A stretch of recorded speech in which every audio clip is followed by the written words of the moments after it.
Sí, buenos días.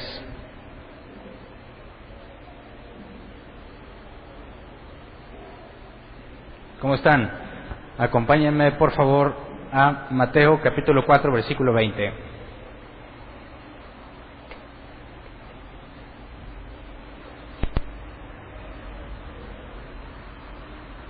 El miércoles terminamos la segunda parte de lo que empezamos el domingo pasado. Nos quedamos en el capítulo 4. Prácticamente hemos analizado nada más esos 4 y de hecho nos quedamos a la mitad del 4 y hoy vamos a ver lo que hizo después de iniciar el ministerio. Nos estuvimos enfocando en lo que Mateo nos ha revelado en cuanto a las profecías que ha cumplido hasta este punto Jesús. Hemos tratado este asunto de el nacimiento virginal, nos enfocamos en la tentación en el desierto el miércoles, usamos como contexto lo que nos narran los capítulos 2 y 3. Vimos, quien no estuvo el miércoles, concluimos en palabras simples que Jesús tuvo un debate bíblico con Satán. Se estuvieron intercambiando pasajes.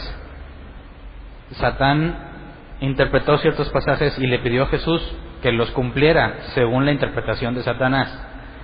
Pero Jesús le aclara, escrito está, y utiliza un pasaje que contradice lo que Satán interpretó.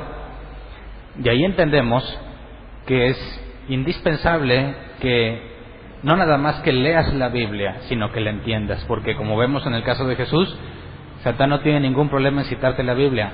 No se quema cuando le lees la Biblia, ni se asusta cuando se le enseñas como si fuera vampiro, ¿verdad? Jesús escuchó posturas de Satanás donde le cita la Escritura de una forma coherente y lógica, pero contradictoria a otros pasajes. Y Jesús, ante la petición de Satanás de que en base a la interpretación que él da haga una acción correspondiente, Jesús se niega, porque le muestra cómo la propia Escritura invalida su postura. Entonces hablábamos de imaginarnos a un cristiano de a de veras que no entiende la Biblia. La única explicación es que es neófito, como dice la Biblia, o sea, eres nuevo, apenas estás en el proceso de entender o no eres. No sé si me explico. ¿Cómo podrías tú reaccionar ante las interpretaciones que Satán te pueda dar? Porque vimos que no se presenta ante Jesús como el diablo, y dijimos, ¿a poco sale con cuervos, cola, patas de chivo y esas cosas? Dices, yo pienso que eso sería muy obvio para cualquiera que esté tratando de seguir el camino de Dios. Más bien Satanás tergiversa las Escrituras para convencerte de que realmente lo que te pide hacer es bíblico. De ahí que el entendimiento es parte fundamental. Entonces, vimos también cómo para que Jesús iniciara su ministerio, después de que fue bautizado, fue llevado al desierto, y estuvimos analizando esas partes. Marcos nos revela que estuvo con las fieras. Vemos como si el Hijo de Dios fue tratado así. Al final, en la primera carta de Pedro, si no me equivoco, capítulo 4 o segunda carta, Pedro dice, si Jesús padeció, esperen ustedes también lo mismo. Satanás le trató de hacer ver a Jesús que, pues si Él es el Hijo de Dios, Él no tenía por qué padecer hambre, así que si tienes el poder, convierte las piedras en pan. Si tú eres el Mesías, aviéntate, que al cabo que la Biblia dice que no va a dejar que te pase nada. Entonces, la forma en la que nosotros interpretamos la Biblia va a influir en las decisiones que tomas. Y la interpretación que Jesús le da es congruente en toda la Escritura, y la de Satanás no, porque cuando Satanás cita textos, Jesús los contradice con otro pasaje. Entonces, quisiera que eso nos lo guardáramos, porque todos los 4 evangelios y todo el Nuevo Testamento no es una invención, es decir, no es algo nuevo que jamás se haya citado, sino que todo tiene profunda relación con el Antiguo Testamento. Entonces, nosotros no podríamos asegurar que Jesús es quien es sin el Antiguo Testamento. El Nuevo Testamento por sí solo no nos es útil para demostrar que Jesús es el Mesías, porque lo que el Nuevo Testamento dice, específicamente los 4 evangelios, es que Jesús cumplió lo que el Viejo Testamento decía. Entonces, cuando alguien te diga, oye, ¿lees la Biblia? Pues todos los cristianos dicen sí. ¿Lees el Viejo Testamento? No, es que está muy difícil y ya es antiguo. Ese ya es el viejo, yo mejor leo el nuevo. No tiene sentido lo que estás diciendo. No puedes entender lo que dice el nuevo si no comprendes el viejo. Entonces, en este paso que estamos dando por los evangelios, quienes estuvieron con nosotros hace 1 año y medio van a notar la diferencia, que ahora estoy haciendo especial énfasis en ver lo que el Antiguo Testamento dice contra lo que dice el Nuevo, porque ahí hay muchas cosas interesantes. Entonces, después de que Jesús termina con la prueba del desierto, vamos a leer lo que dice versículo 12 al 16 del capítulo 4, porque ahorita regreso al pasaje inicial, pero veamos que recién Jesús comienza, o después de que termina, obviamente se regresa a su casa, ¿verdad? No se fue sin bañarse del desierto acá, tuvo que regresar. Dice, cuando Jesús oyó que habían encarcelado a Juan, regresó a Galilea, partió de Nazaret y se fue a vivir a Capernaum, que está junto al lago en la región de Zabulón y de Neftalí. Se fue a vivir a Capernaum junto al lago, ¿ok? Cambió su domicilio. ¿Vivía dónde? En Nazaret, y se fue a vivir a Capernaum. O sea, dejó su tierra, ¿verdad? ¿Hasta dónde? Nos ha dicho Mateo, porque cuando leamos Juan y otros evangelios nos va a dar información previa a esto. Así que el ejercicio que quiero que hagamos es que veamos lo que dice Mateo, pero cuando llegamos al siguiente evangelio, veamos la información que se nos da, que Mateo no nos dio. En algunos casos sí voy a citar los otros evangelios para poder comprender lo que nos está pasando aquí. Pero no sé si alguna vez te han preguntado o te has preguntado por qué 4 y por qué hay contradicciones entre ellos. No hay contradicciones, pero son aparentes contradicciones. ¿Por qué 4? Bueno, más adelante, cuando entremos al siguiente evangelio, o no sé si un poco antes, les voy a dar información en cuanto a fechas, posibles lugares donde fueron escritos y todo eso, para que tengamos una perspectiva de los 4, pero primero analicemos a Mateo. Entonces, se está cambiando de casa y Mateo hace un énfasis especial en mostrar qué relación tienen las obras de Jesús, qué es lo que está haciendo Jesús con respecto a lo que estaba escrito del Mesías. Así que dice el versículo 14, para cumplir lo dicho por el profeta Isaías: tierra de Zabulón y tierra de Neftalí, camino del mar, al otro lado del Jordán, Galilea de los gentiles, el pueblo que habitaba en la oscuridad ha visto una gran luz, sobre los que vivían en densas tinieblas la luz ha resplandecido. Esta es la parte que cita Mateo. Leamos Isaías 9 del 1 al 3, nomás a ver si nos dice lo mismo, ¿verdad? Capaz que Mateo nos quiere picar los ojos, como aseguran muchos. Dice, a pesar de todo, no habrá más penumbra para la que estuvo angustiada. En el pasado Dios humilló a la tierra de Zabulón y a la tierra de Neftalí, pero en el futuro honrará a Galilea, tierra de paganos, en el camino del mar, al otro lado del Jordán. El pueblo que andaba en la oscuridad ha visto una gran luz, sobre los que vivían en densas tinieblas la luz ha resplandecido. Tú has hecho que la nación crezca, has aumentado su alegría, y se alegran ellos en tu presencia como cuando recogen la cosecha, como cuando reparten el botín. Entonces, Mateo nos dijo que Jesús se cambió de domicilio y nos va a decir que está a punto de empezar a predicar en esa región, junto a un lago, y cita lo que Isaías dijo, que de esas tierras vendría alguien que provocaría tanta alegría como cuando se recoge la cosecha. Pero no van a estar alegres por la cosecha, sino por la presencia del Mesías. ¿Qué puede hacer que se pongan tan alegres? Vamos a ver que Jesús hace muchos milagros y señales, y vamos a ver cómo Jesús habla de sí mismo en cuanto a esta alegría y la relación que tiene con las señales que Jesús hacía. Entonces, Jesús decide cambiar su casa, o sea, irse a vivir a otra parte, y según Mateo, porque Jesús tiene en mente cumplir las profecías que están referidas a él.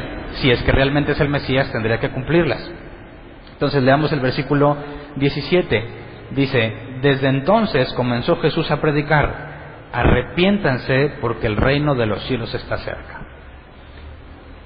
Yo quería usar este como pasaje inicial, pero no quedaba con el nombre. El nombre del tema se llama Sígueme, porque es la parte esencial que vamos a analizar. Pero tiene mucho que ver el seguir a Jesús con esto que está citado aquí. Dice, desde entonces comenzó Jesús a predicar: arrepiéntanse porque el reino de los cielos está cerca. Entonces, si tomamos simplemente las palabras como las leemos, aquí hay un problema con muchos de los cristianos actuales. Arrepiéntense, ¿verdad? Porque el reino de los cielos se ha acercado. Entonces le dicen a las personas: tú no te puedes acercar a Dios si no te has arrepentido, ¿verdad? Entonces dices, oye, yo quiero saber de Jesús. Y no, primero te tienes que arrepentir de tus pecados. Si no, ¿cómo vas a entrar a la casa de Dios, verdad? Alguna vez te pusieron restricciones. No estoy hablando de la Iglesia Católica Universal, de la Iglesia Cristiana. Mira, es una falta de respeto que vengas a la casa de Dios así. En la casa de Dios va a haber orden. Hoy, yo no estoy en contra de que haya orden, Lo que quiero enfatizar es que le llaman la casa de Dios. Y entonces ponen restricciones. Si entra una persona, imagínate, Dios algún día nos permita esa experiencia, pero imagínate, aunque en la mañana ya es improbable, pero ¿qué pasa si una mujer de la calle, entiendes, una prostituta, pasa por este lugar, escucha lo que se dice y quiere entrar porque se siente atraída, pero su vestimenta es de acuerdo a su trabajo? ¿La dejas pasar o no la dejas pasar? Eso ya es un grave conflicto en muchas partes. Si, ¿cómo te atreves a entrar a la casa del Señor, un Dios santo? ¿Cómo te atreves a entrar a la casa del Señor así? ¿Verdad? Y pues, ¿de qué otra forma quieres que entre? Si en ese momento sintió la necesidad de acercarse. Ahora, ¿no te parece milagroso que una persona de ese tipo de vida de repente tenga ganas de entrar? No es hacer acepción de personas en base a cómo la ves vestida, si puede entrar o no. No es el propósito que el que está hambriento y sediento venga. Entonces dicen, no, Hernán, es que ahí dice, arrepiéntanse, porque el reino de los cielos se ha acercado. Y nuestro entendimiento va a quedar muy perdido si no consultamos lo que realmente se dijo. Y eso quisiera que todo árbol plantado, todo congregante, tenga en claro. La palabra es inspirada por Dios, pero no la que estás leyendo.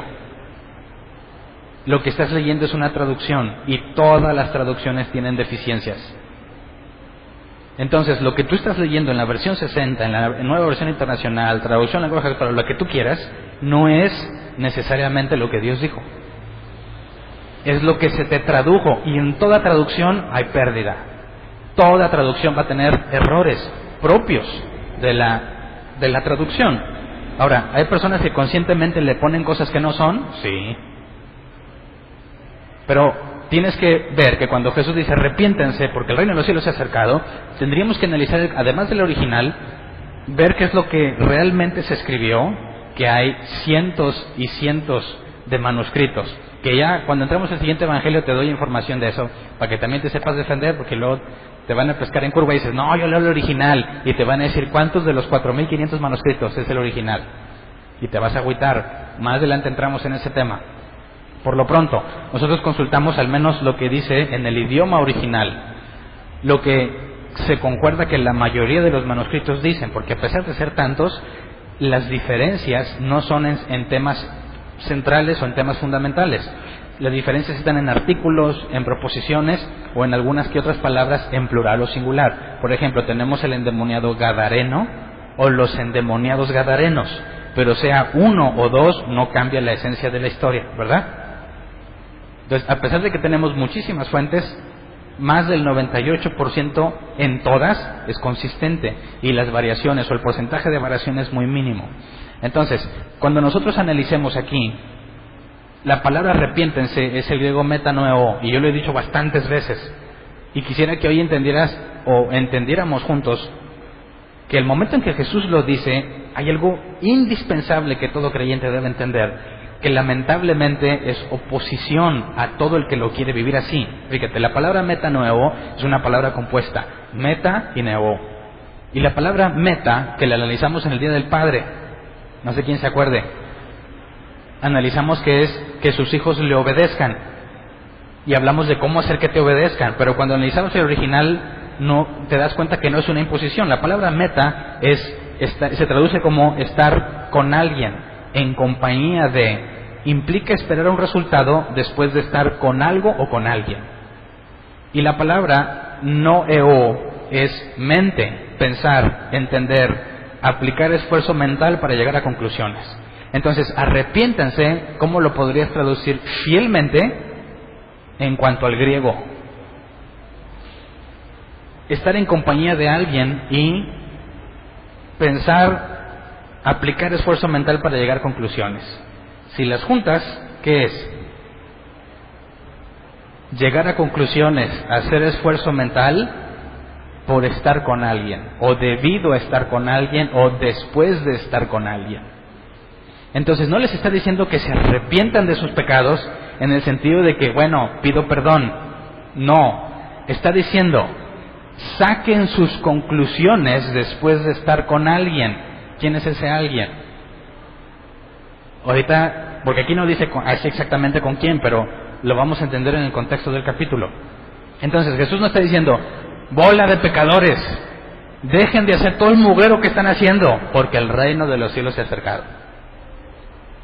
No, les está diciendo, hey, cambien su manera de pensar, vengan a sacar conclusiones después de estar con alguien, porque el reino de los cielos se ha acercado. Es muy distinto, ¿verdad? Es completamente diferente. Fíjate cómo Jesús llama a las personas. Ni siquiera les dice, te voy a dar una vida mejor. ¿Qué les está diciendo?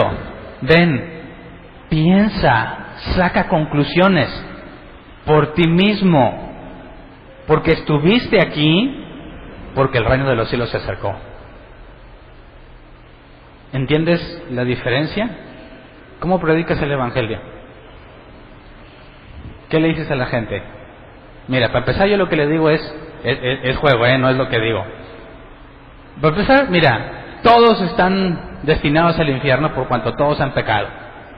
Tú te vas a ir al infierno porque eres pecador, ¿sí o no? Pero te tengo una buena noticia, Cristo te ama. Y si lo recibes, ya no vas al infierno, pero si no lo recibes, te va a mandar al infierno. Y lo primero que yo preguntaría es, pues entonces, ¿no que me ama? Si me ama, ¿por qué me va a mandar al infierno? ¿Verdad? ¿Se parece a lo que Jesús predicaba?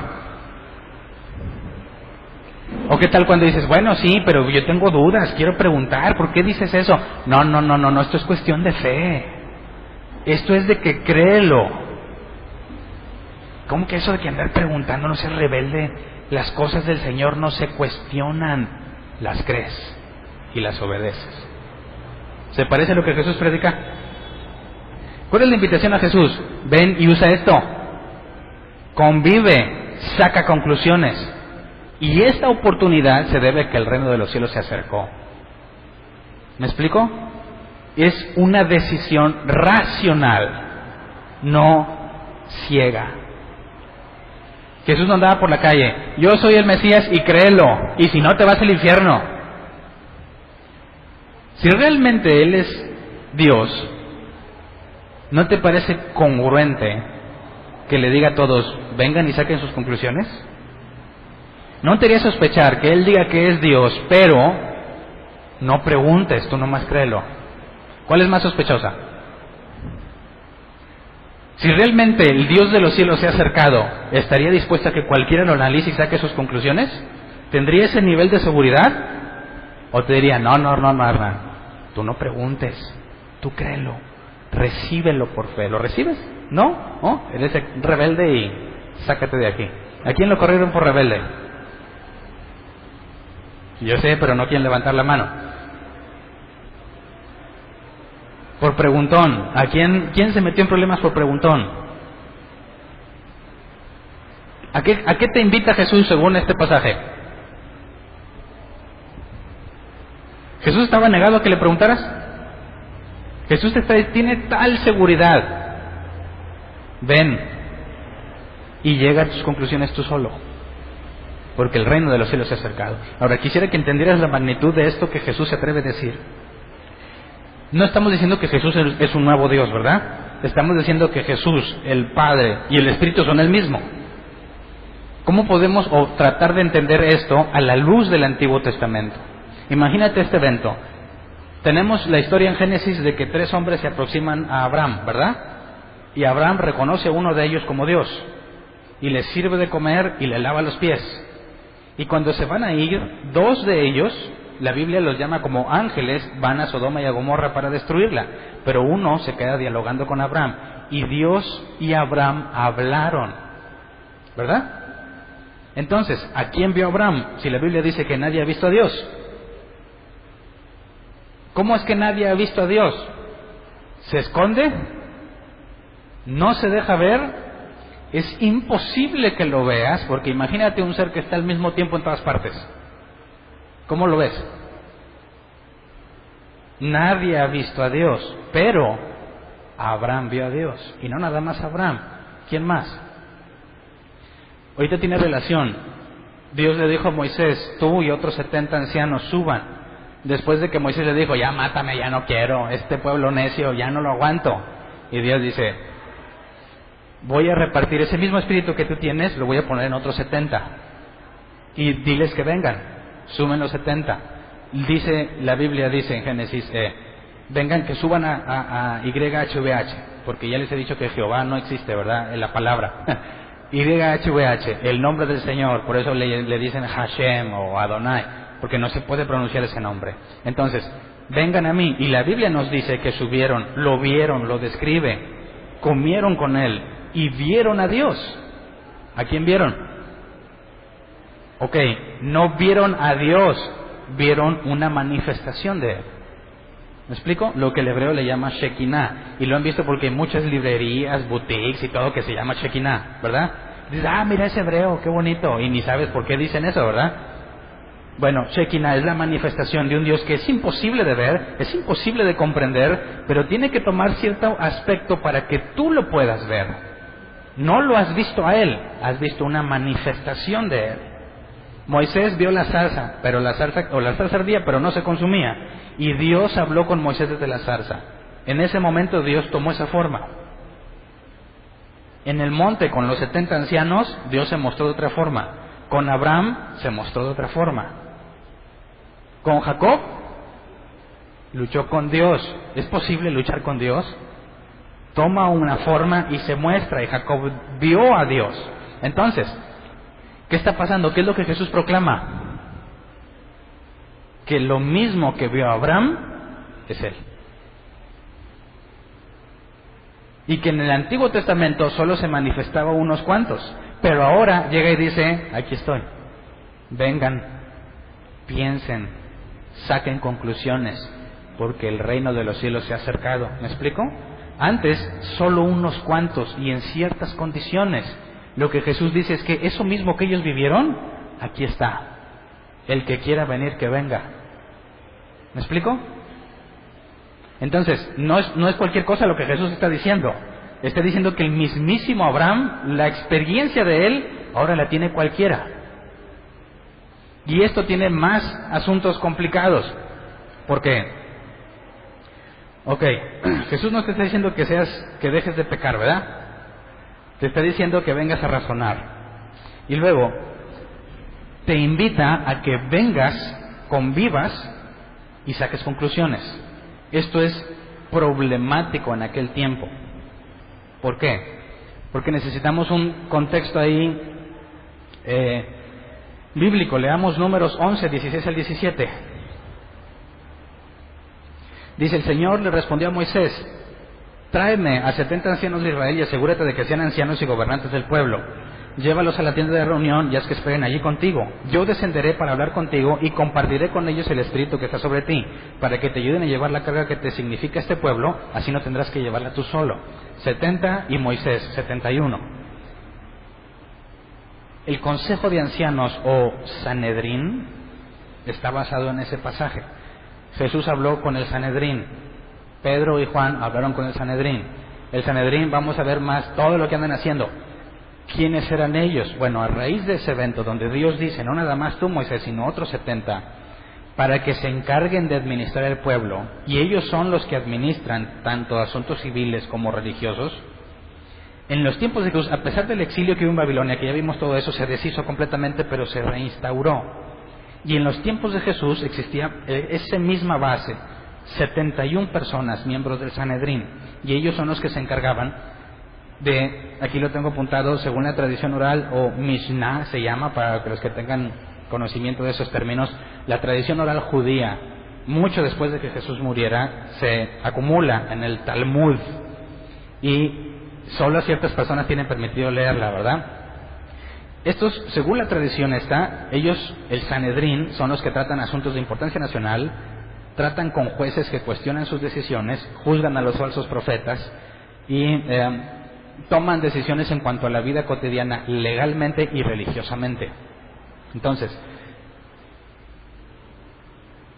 los judíos, incluso actualmente, quienes rechazan a Jesús como el Mesías, viven bajo este criterio. Es decir, en aquel tiempo en el de Jesús y muchas personas al día de hoy, ellos no pueden analizar por sí mismos lo que la Biblia enseña.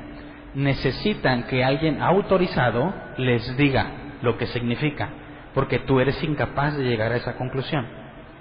De hecho, les he comentado muchas veces, tú dile a un judío de los que no creen en Jesús, oye, mira, el Viejo Testamento dice, primero te va a meter una regañada, pero regañada. Te va a decir que tú no eres nadie para estar leyendo eso. Nadie. Que tú no tienes la capacidad para leerlo, que eso es solo reservado para los sabios. ¿A alguien le ha tocado que le digan eso? ¿No? Bueno, ya sabes, mide tus palabras cuando digas, no, que el Viejo Testamento, porque sacan las uñas de inmediato. Es lo más común. Dices, oye, es que mira, el Viejo Testamento dice, no. Tú eres un idólatra, un mentiroso y un ciego, porque solo los judíos certificados, solo ellos conocen la verdad. Todo lo que tú digas que no sea lo que ellos digan es una vil mentira. ¿Me explico? Entonces, si un profeta quiere ser declarado oficial, ¿con quién tenía que hablar? Con el Sanedrín. Los judíos ortodoxos están obligados a lo que el Sanedrín diga. Aunque se equivoquen, están obligados a hacerlo. No se pueden mover ahí, no pueden llegar a una conclusión distinta porque tienen prohibido sacar sus propias conclusiones. Tienes que usar lo que los sabios dijeron. En los tiempos de Jesús, ¿qué dice Jesús? Venga cada uno y saque sus conclusiones. ¿Qué opinas? ¿Se están metiendo en problemas? Cualquiera que dijera, no, ve con el Sanedrín, y si ellos te validan, todos vamos a creer en ti. ¿Pero qué dice Jesús? Vengan, saquen sus conclusiones. Eso es contradictorio a lo que en aquel tiempo se acostumbraba. Por eso Jesús dice, escuchen, hagan lo que los maestros de la ley les dicen, pero no hagan lo que ellos hacen. No está invalidando el hecho de que tienes que hacer lo que ellos te dicen, porque Dios instituyó al grupo de los 71, el sumo sacerdote más 70 ancianos. Y entre los 70 que estaban en aquel tiempo de Jesús había saduceos, fariseos, personas respetables como José de Arimatea. Uno de los principales era muy pudiente. Entonces, no nada más era un grupo simplemente, sino que había diversidad de opiniones, pero solo los más importantes en el pueblo pertenecen al Sanedrín. Jesús no está siguiendo ese proceso, sino que te invita a que cada uno vaya a analizar. Ahora, ¿cuál de las dos es mejor opción? Si Dios hubiese escogido el camino de decir, Jesús, ve con el Sanedrín, convéncelos y ya nos ganamos a todos. ¿Por qué? Porque todos están obligados a hacer lo que diga el Sanedrín. Pero si realmente Él es Dios, ¿tendría algún problema a que alguien lo escudriñe individualmente? A que dijeras, un rebelde dijera, no, mira, ellos dijeron X cosa, yo quiero llegar a mi propia conclusión. Si Jesús no hubiera hecho esa invitación, tendríamos que decir, no, tú no puedes, nada más ellos. Y dirían, qué extraño, lo mismo dicen muchos pastores. ¿O no? ¿Qué? Tú no eres nada, yo soy... Mira, Dios habla conmigo. Tú créeme lo que yo te digo. Punto. Tú no sabes, te falta mucho que entender. ¿Tú eres teólogo? ¿Eres? ¿No? Compadre, ¿qué piensas que yo hice? Yo sí soy. ¿Quién va a ganar? Ahora, no lo estoy inventando, son cosas que he escuchado que han dicho. Y que algunas de esas me las dijeron a mí. Yo oro mucho, tú casi ni oras, ¿quién va a saber más? Fíjate la propuesta de Jesús. Vengan, piensen, analicen, saquen sus conclusiones. Es completamente radical a lo que en aquel tiempo se hacía. Entonces, no les está diciendo, dejen de pecar y vengan. No, No está siguiendo el proceso que todos siguen. Por eso vamos a leer más adelante que la gente decía, no enseña como los maestros de la ley. Porque si alguien quería aprender, no es, a ver, échame el pergamino. No. Ve y escucha a los que están capacitados. Solo ellos te pueden decir. Y muchos pretenden vivir bajo la misma regla. Judíos ortodoxos y aún cristianos, que dicen, pues lo que el pastor diga. No, ¿por qué? Porque ¿cómo es la invitación de Jesús? Es una conclusión a la que tú debes de llegar por tus propios medios, al estar en comunión con alguien, con Jesús. Entonces no es, pues yo lo creo, no, es, lo razoné, lo comprobé y por eso estoy dispuesto a morir por eso. ¿Me explico? Entonces es algo completamente racional. ¿Dónde está el poder de Dios? Vamos a llegar a ese punto, porque la invitación de Jesús deja caer una terrible responsabilidad encima tuya. ¿Sí la puedes ver? Nadie puede decidir por ti. Tú no puedes decir, pues es que mira, yo le creo a Hernán. La invitación es, ven, analízalo, es lo que Jesús te dice. Cualquiera que no siga ese proceso, no estás acercándote a Jesús como Él dice. Entonces Jesús está en contra, según desde su primer predicación, desde sus primeros mensajes, está en contra de la fe ciega. Jamás la promovió. No puedes ser cristiano y no pensar o no razonar. El cristianismo tiene que ser perfectamente razonable. ¿Ok? Entonces, no cometas el error de los judíos, ¿verdad? Si un día te va a pedir cuentas de todo lo que has hecho a Dios, ¿te gustaría que en las cosas que has hecho mal sea tu culpa porque te equivocaste? ¿O sea tu culpa porque le hiciste caso a otro que estaba equivocado? ¿Cuál es más saludable? Digo, siguen estando mal las dos, ¿verdad? Pero ¿cuál prefieres? ¿Quieres sacar tus propios? Ya que escoges esa. ¿Entiendes? Ok. Entonces, después de que Jesús está predicando, nos narra Mateo cómo llamó a los discípulos. Y esto es bien interesante porque tenemos una orden: ir y hacer discípulos. ¿Cómo le hacemos? ¿Cuántas técnicas propone el Evangelio? ¿Quién usó las 4 leyes espirituales? ¿O nunca se las supieron? ¿Quién usó la técnica del terror o temor al infierno? Primero mételes medio. Y ya cuando digan, sí, no, y sufren y los gusanos se los comen. Y te va a pasar a ti. ¿Y cómo luego para salvarme? Haz esta oración. Hace la oración y dice, ya no me voy al infierno, y se va feliz a su casa. ¿Es efectiva? Pues ahorita está perdiendo, porque antes la gente era muy crédula. Ahorita dicen, ya no te creen tanto. Sí, necesitamos estrategias mejores, que la gente ya no se la cree. ¿Qué tal si traemos una lucha libre? Pero no de cualquier luchador, de luchadores enanitos. Que la gente diga, sí, voy a ver la lucha. Y mientras ven la lucha, ándele, les aventamos el Evangelio. Así lo hacen en Estados Unidos. ¿Qué tal si hacemos un rodeo? Vienen con toro mecánico, y al final que los tenemos todos juntos, les soltamos el Evangelio. ¿Cuál es la mejor? Hagamos una noche de luces neón, ponemos música matona, y ya cuando vean que no somos tan religiosos, les compartimos el Evangelio. Todas esas no me las estoy inventando, son cosas que las iglesias hacen aquí y en Estados Unidos. ¿Por qué? Porque tengo una orden, tengo que ir y hacer discípulos. Sí, pero si leyeras la Biblia, entenderías a qué se refiere, y ese es el objetivo de hoy. Por eso el tema se llama Sígueme. Jesús les dijo, sígueme. Así se hizo de sus discípulos. Cuando dice, vayan y hagan discípulos, ¿cómo tendríamos que hacerlos? ¿Tendrá sentido tomar en cuenta lo que Jesús hizo? O decimos, no, Jesús, eso es de antes. Tú no tenías cuenta en Face.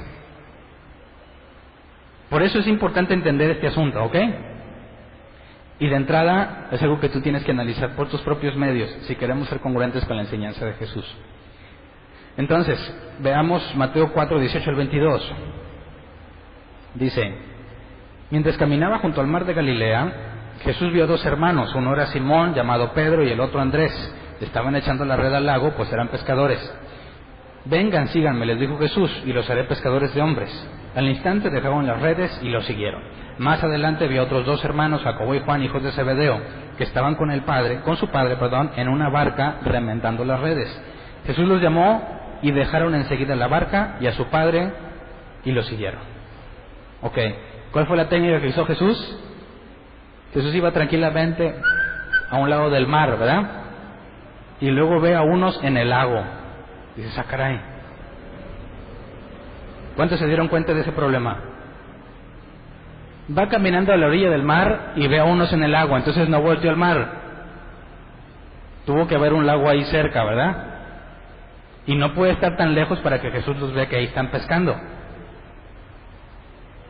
Entonces va caminando por el mar y voltea y los ve en el lago y les dice: ustedes síganme. Dejan todo y le siguen. ¿Cómo es que su estrategia funciona? O sea, entonces vámonos a la macro. Y vamos, y cuando veamos, ustedes sigan a Jesús, y van a dejar todo y lo van a seguir. Digo, estoy tratando de hacer lo que la Biblia dice, ¿no?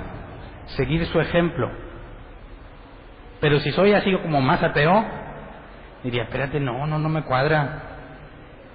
Caminaba junto al mar y estaban echando unos la red al lago. Y aparte, ¿vivía en dónde? A ver, ¿me pusieron atención? Se cambió de Nazaret, ¿a dónde? A Capernaum. Entonces, ¿me muestras el mapa, por favor? Yo soy bien desconfiado de lo que la Biblia dice. Tendría que encontrar entonces que por Capernaum tenemos un mar y un lago. Y tendrían que estar cerca para que los vean, ¿verdad? Capernaum está por aquí. No, sí, por aquí. Aquí está el mar y aquí hay un lago. Aquí hay muchísimos kilómetros. ¿Cómo le hizo Jesús para ir caminando por aquí, ver a los que estaban acá y decirles: síganme? Y dejan todo y se van con él.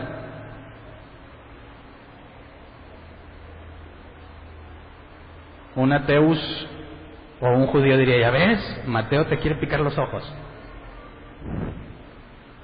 No. ¿Cómo se llama esto? Mar de Galilea. Así le llaman a ese lago. Entonces, cuando está a orillas del mar de Galilea y ve a unos en el lago, es exactamente este mismo lugar. ¿Sí? Bueno, vamos agarrando la onda. Ok.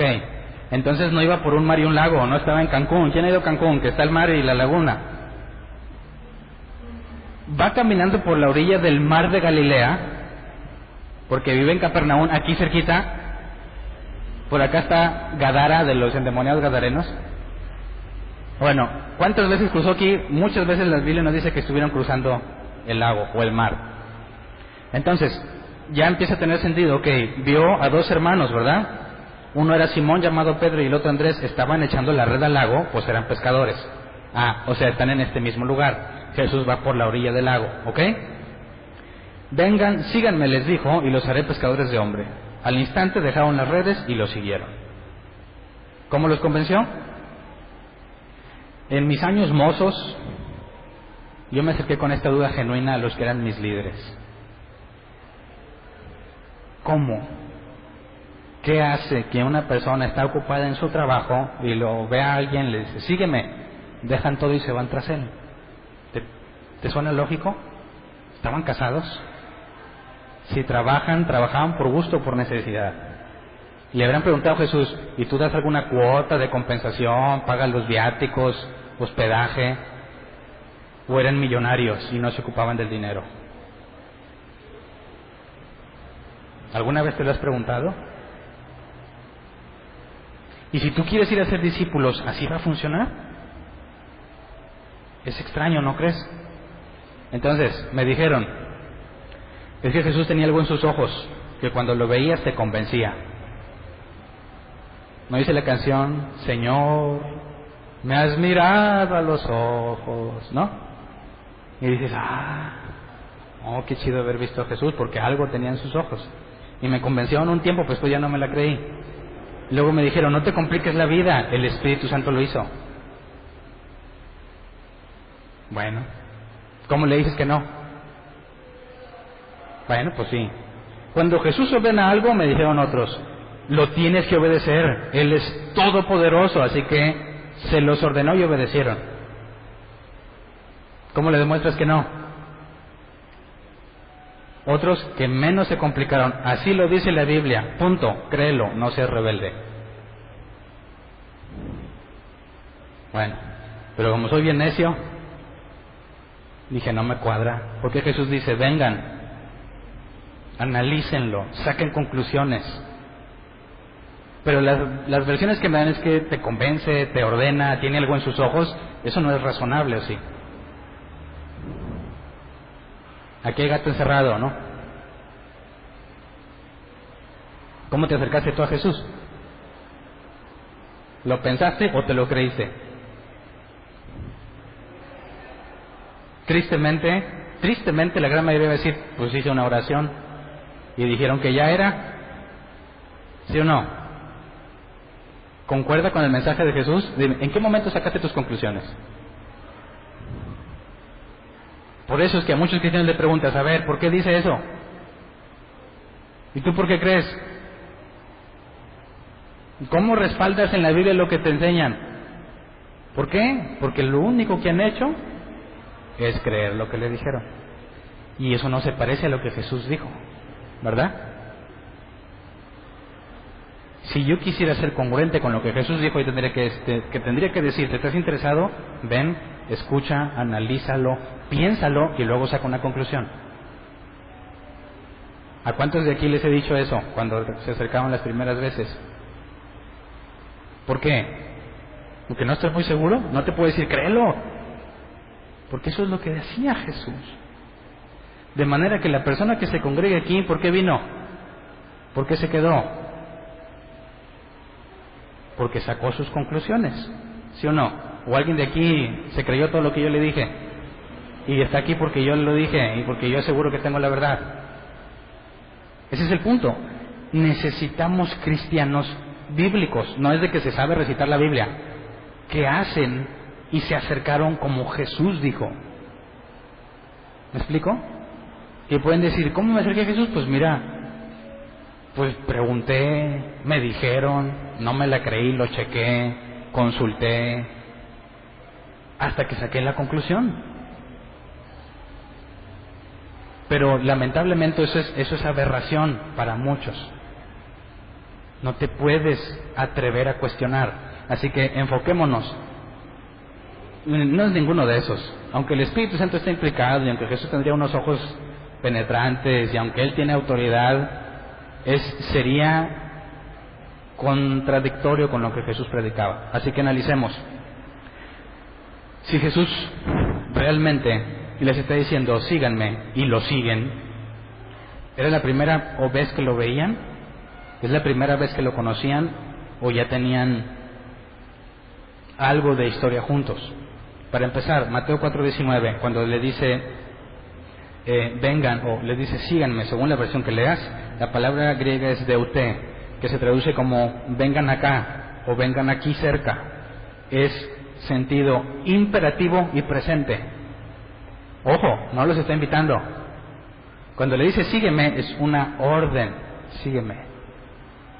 Entonces dices, bueno, tiene sentido que cuando Jesús da una orden, pues lo tienes que obedecer. Pero espérate, porque Jesús dijo que primero sacaras conclusiones. Entonces Mateo nos está diciendo, según el griego, Jesús les ordenó, vengan aquí, y ellos dejando todo, fueron. ¿Ok? Entonces, versículo 20, cuando dice que le siguieron o lo siguieron, la palabra es griega akolouteo, que es una palabra compuesta a y keleutos. A es sentido de unión y keleutos es carretera.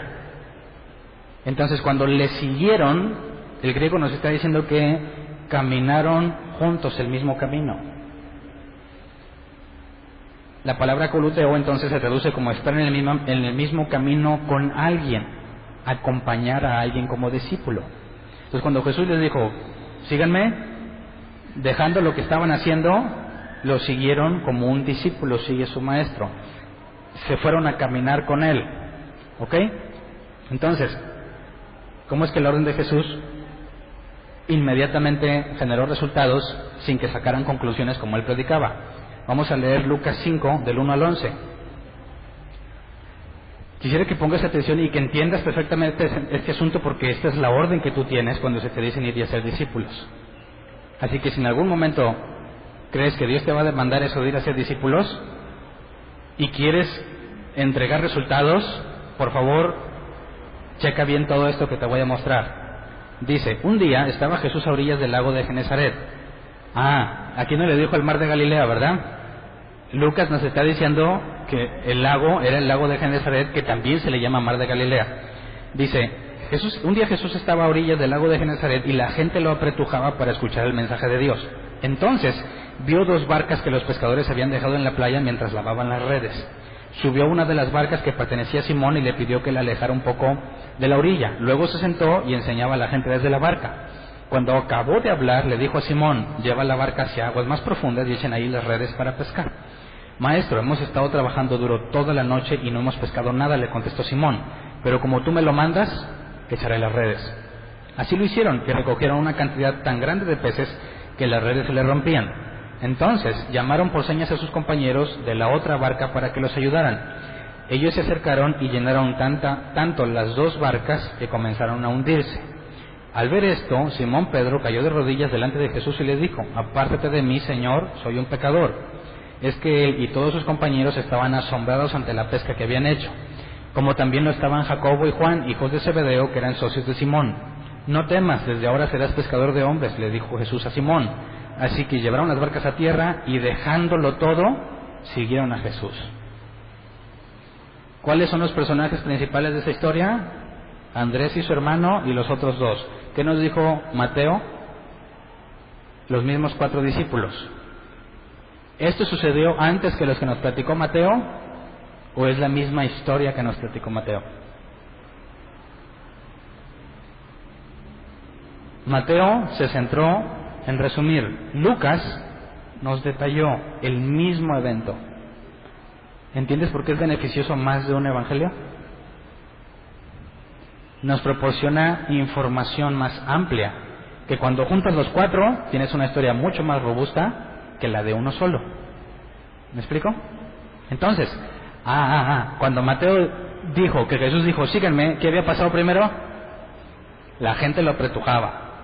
Le dijo a Simón, préstame la barca, ¿no? Y que lo alejara.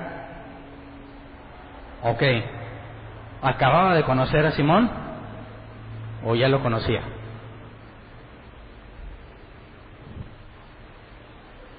Vamos atando cabos, porque según Mateo les dijo síganme, y luego Lucas dice no, hubo primero una historia y de hecho la pesca milagrosa, ¿verdad? Pero vámonos más atrás. Cuando le dice a Simón, préstame la barca, ¿ya lo conocía? Leamos Juan 1, 35 al 42. Dice, el día siguiente, Juan estaba de nuevo allí con 2 de sus discípulos. Este Juan es Juan el Bautista. Juan el Bautista con 2 de sus discípulos. Dice, al ver a Jesús que pasaba por ahí, dijo, aquí tienen al Cordero de Dios. ¿A quién se lo dijo? A sus 2 discípulos. Cuando los 2 discípulos le oyeron decir esto, siguieron a Jesús. Qué feos, ¿verdad? Van, sí maestro, ¿dónde vamos hoy? Vamos a caminar por acá. Va Juan el Bautista con sus 2 discípulos y le dice, ahí va el Cordero de Dios. ¿Y qué hacen estos? Juan, muchas gracias por toda la sabiduría, todo lo que recibimos de ti. Y se cambian y se van con Jesús.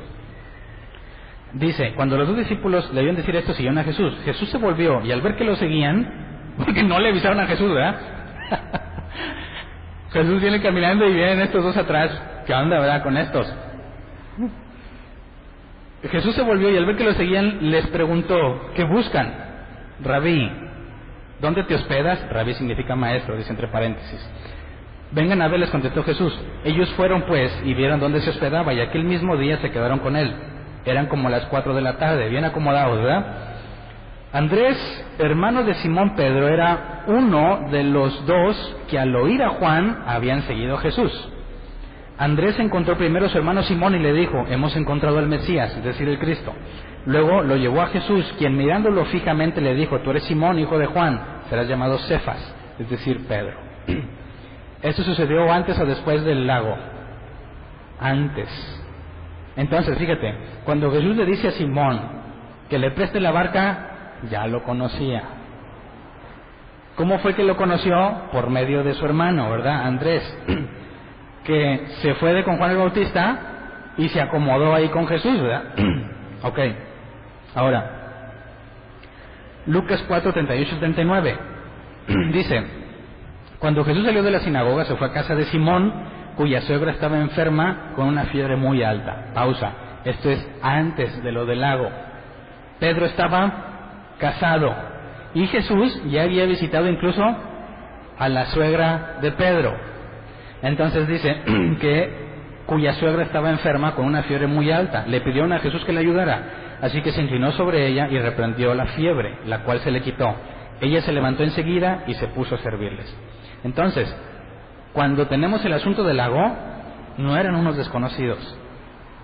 Ya había visitado Jesús a su suegra, ya le había sanado de fiebre, ya le habían dicho a su hermano Andrés que él creía que Jesús era el Cristo. Pero ¿hasta cuándo empezó a seguirlo?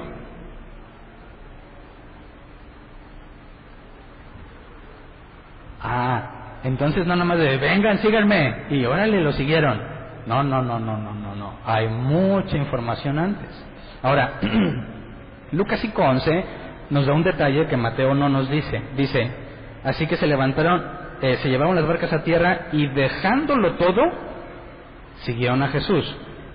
Dejándolo todo. Estos 4, ¿verdad? Andrés, Pedro, Jacobo y Juan.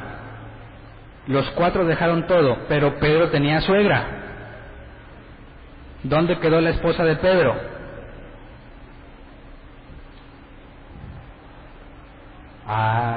La dejó. Entonces puede decir alguien: hermano Hernán, Jesús me ha llamado y voy a dejar a mi esposa. Lo voy a dejar todo por servirle. Ya conocí a un señor que hizo eso. Dejó a su familia por servirle a Jesús. La familia no tenía que comer, andaban buscando ayuda con la iglesia, con despensas, lo que se podía. Se ayudó a que esa familia sobreviviera, una mujer y 2 hijos, porque el hombre se fue a otro estado a servirle al Señor y dejándolo todo, fue fiel a su maestro. ¿Cómo ves? ¿Pedro dejó o no dejó a su mujer? Si ya vimos que eso de la suegra fue antes, y Lucas nos dice que dejándolo todo, vamos a ver qué dice el original. La palabra todo es el griego pas, que se traduce como todo. Paz con S, no paz con Z, paz con S, P-A-S. Se traduce como todo, completamente todo, o partes de una totalidad. Entonces, cuando estos 4 lo dejaron todo, es todo. ¿Me explico?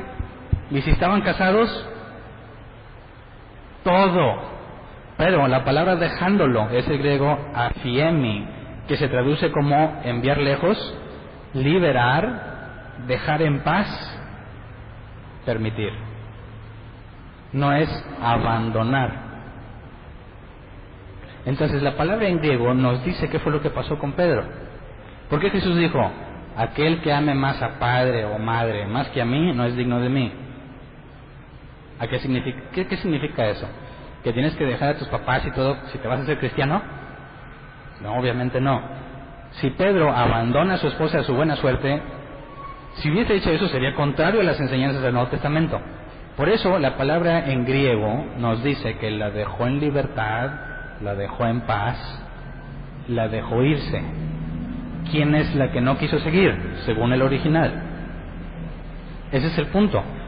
Pablo dice, si el incrédulo, bueno, si la persona creyente está casado con un incrédulo o incrédula, y consciente en vivir con él, o sea, si yo me hice cristiano y mi esposa dice, no, ay, aleluya, y rasga sus vestiduras, no puede ser, no quiero nada contigo, ¿qué dice Pablo? Sepárense. No que yo ya me hice cristiano y ya no quiero. No. Si por ser creyente tu cónyuge dice, ya no quiero nada contigo y me quiero divorciar, Pablo dice, sepárense. ¿Qué es lo que el griego dice ahí?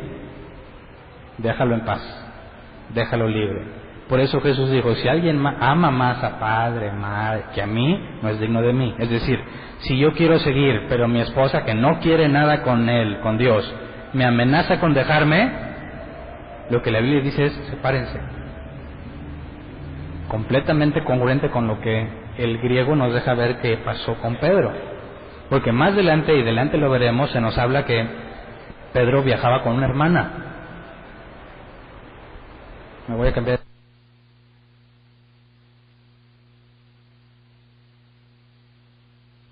Pedro viajaba con una hermana creyente. ¿Pudiera ser la misma con la que estaba casado? No sé. Pero cuando Pedro dice que lo dejó todo, Marcos 10, 28 al 30, dice que nosotros que lo hemos dejado todo y te hemos seguido, comenzó a reclamarle Pedro. Les aseguro, respondió Jesús, que todo el que por mi causa y la del Evangelio haya dejado casa, hermanos, hermanas, madre, padre, hijos o terrenos, recibirá 100 veces más ahora en este tiempo, casas, hermanos, madres, hijos y terrenos, aunque con persecuciones, y en la edad venidera la vida eterna. Entonces vemos que Pedro dice que lo dejó todo, pero no que lo abandonara, sino que dejó irse todo aquello que quería estar en paz. Entonces, lo que Mateo nos dice, nos está narrando sobre estos 4, ¿es el momento en que conocieron a Jesús y lo siguieron? No, es el momento en que dijeron, dejamos todo. Pero ya había una relación previa con Jesús. Ya habían convivido con Jesús. ¿Ya eran salvos?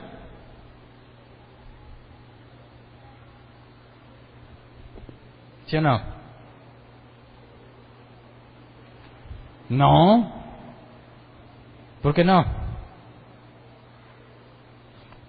¿En base a qué eres salvo? Al sacrificio expiatorio según la orden de Melquisedec en el templo o el tabernáculo original, el que no es hecho de manos humanas, cuando Jesús fue nombrado sumo sacerdote y presentó expiación por todos. Ok, en ese momento nada de eso ha pasado. ¿Hay evidencia de conversión de los discípulos? No, porque los vamos a ver que a los niños les decían, váyase de aquí. A los enfermos, cállate, no molestes al maestro.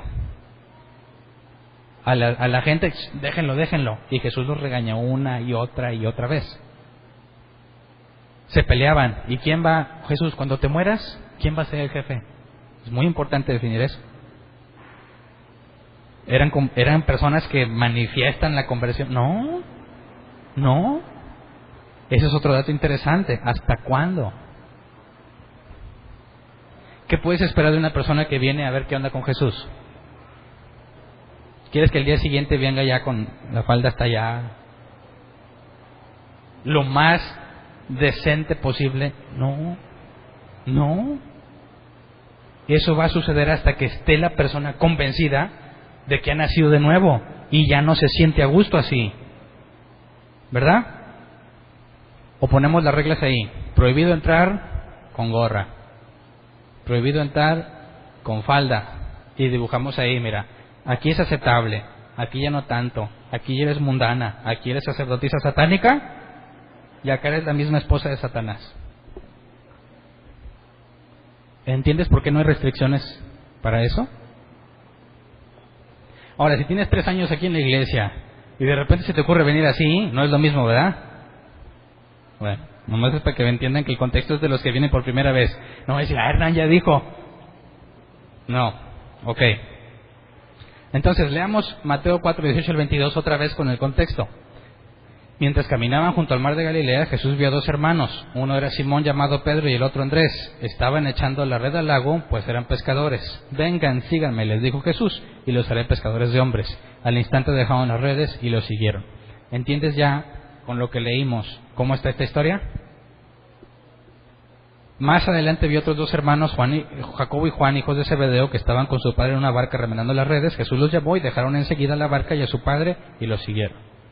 El relato de Mateo, escueto y resumido, Lucas nos permite entenderlo más a profundidad.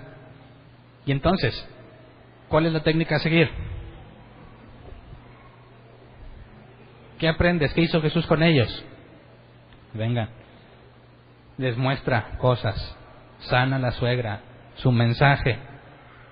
Está diciendo, piénsele, fíjense lo que estoy haciendo. Empiecen a sacar sus conclusiones.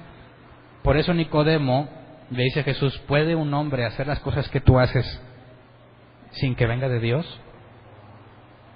Ese es el asunto principal con Jesús. Pero no todos los discípulos fue así. Tenemos otros casos. Pero fíjate cómo es un proceso, ¿verdad? Pero no estoy diciendo que sea imposible para Dios que alguien de repente lo deje todo, ¿eh? No. Lo que estoy diciendo es que tenemos que ser congruentes con el mensaje de Jesús, metanoeo. Veamos el caso de otros dos discípulos, Felipe y Natanael.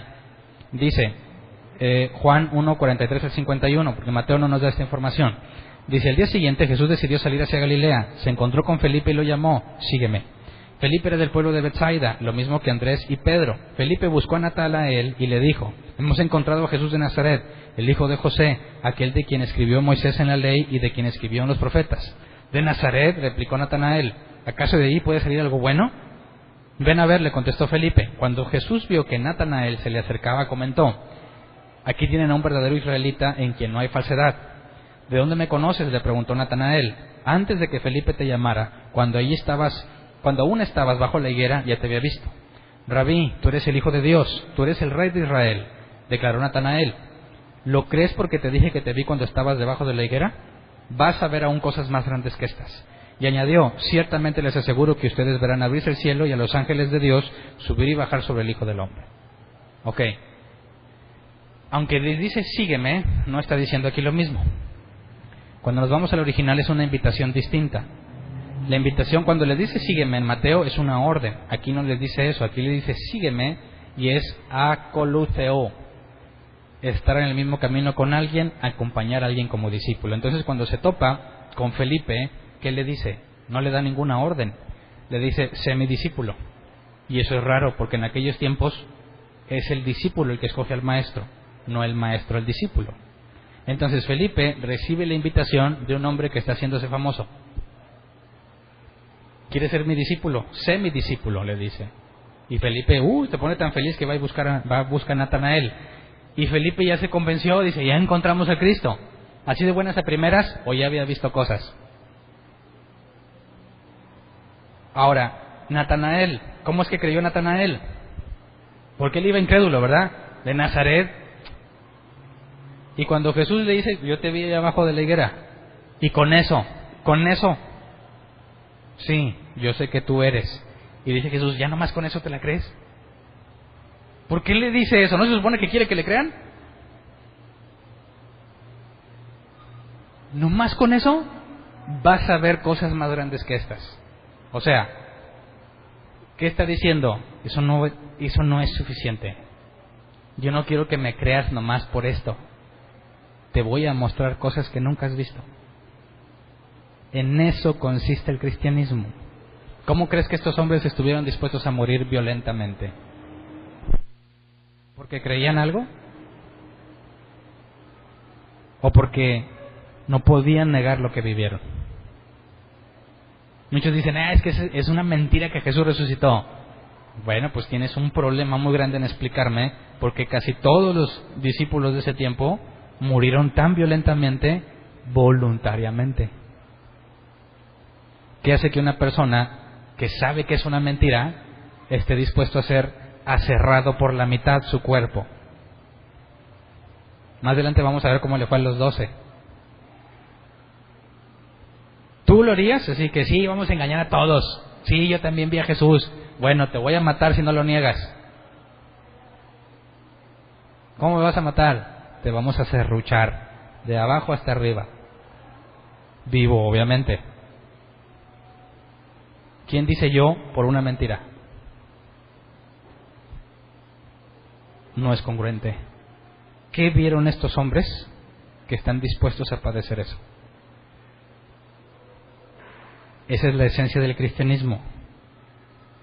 Tú no puedes ser cristiano a menos que estés completamente seguro. Porque llegaste a esas conclusiones, porque tuviste una relación con Él, de manera que es imposible que lo niegues. No lo puedes negar, no lo puedes negar. Prefieres morir antes que negar que Jesús es el Mesías. Y eso no lo haces por una mentira, ¿verdad? Entonces, Jesús no estuvo negado a proporcionar más evidencia. Veamos un caso más, Mateo 9:9, el propio Mateo. Mateo 9:9, ¿qué dice? Al irse de allí, Jesús vio a un hombre llamado Mateo sentado a la mesa de recaudación de impuestos. Sígueme, le dijo. Mateo se levantó y lo siguió. Y esta palabra, sígueme, es lo mismo que le dijo a Felipe. Le está diciendo, sé mi discípulo. Esto ya habían pasado muchos milagros. Jesús ya era muy famoso. Mateo está haciendo tranzas, ahí sentado, ¿verdad? Y viene el hombre más famoso de aquel tiempo y le dice, sé mi discípulo. ¿Qué harías? Por eso dije al principio, ¿a poco los 4 de Mateo, a poco no necesitaban dinero? Tenían que jalar, pero Mateo... Mira, Mateo tenía. Ahora, acto seguido, que no vamos a profundizar, de ahí lo invitó a comer a su casa. ¿Dejó todo y lo siguió? No. ¿Jesús le pidió que dejara todo? No, le dijo, sé mi discípulo. Y Mateo, en su casa, organizó un gran banquete. Mateo no se deshizo de todo. Vemos que cada caso, son distintos la forma en que fue llamado a los discípulos, pero a ninguno se les demandó que creyeran, a ninguno se le pidió que se arrepintiera de sus pecados, ¿o sí? Jesús le dijo, todavía no saques conclusiones. Ven, caminemos. Yo ya te creo, dice Natanael. No, vas a ver cosas mayores. No es una decisión a la ligera, así que sí, ya, pues es que Hernán habla tan bonito. Y se siente así tan bonito en el cuerpo, se me puso chinito. Y ya, no caigas en esas cosas, la verdad. Así que Mateo 28, 19 al 20. Por tanto, vayan y hagan discípulos de todas las naciones, bautizándolos en el nombre del Padre, y del Hijo y del Espíritu Santo, enseñándoles a obedecer todo lo que les he mandado a ustedes, y les aseguro que estaré con ustedes siempre hasta el fin del mundo. Ok, ¿eso para quién aplica? ¿Nomás para ellos? Para todos, es replicarnos. ¿Cómo? ¿Con cuál estrategia? ¿Qué le pedimos a la gente? Lo único que les podemos pedir es, caminen con Jesús. Pero ¿cómo van a caminar con Él? Digo, en aquel entonces Jesús les dice, vengan, observen, saquen sus conclusiones. ¿Y ahora cómo le hacemos?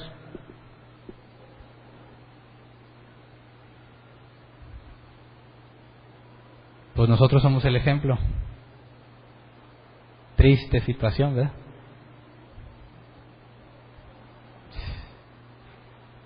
Una cosa es que Jesús diga vengan, y otra cosa es que le diga ven, mira. No, compadre. ¿Qué andas haciendo en el Facebook? Ni la Biblia te sabes. ¿Dónde haces discípulos? ¿Cómo le haces? Ahí está el punto. ¿Por qué hay requisitos para ancianos? ¿Por qué hay requisitos para diáconos? ¿Por qué? ¿Entiendes por qué? ¿Entiendes por qué el cristianismo es tan decadente hoy en día? Nadie se toma en serio la Biblia, nadie. No, Hernán, la Biblia cada quien la interpreta como quieras. Eso, pues sí, por eso estamos como estamos. Si alguien escribió algo, quiere transmitir algo, ¿verdad? O es para que cada quien entienda lo que quiera.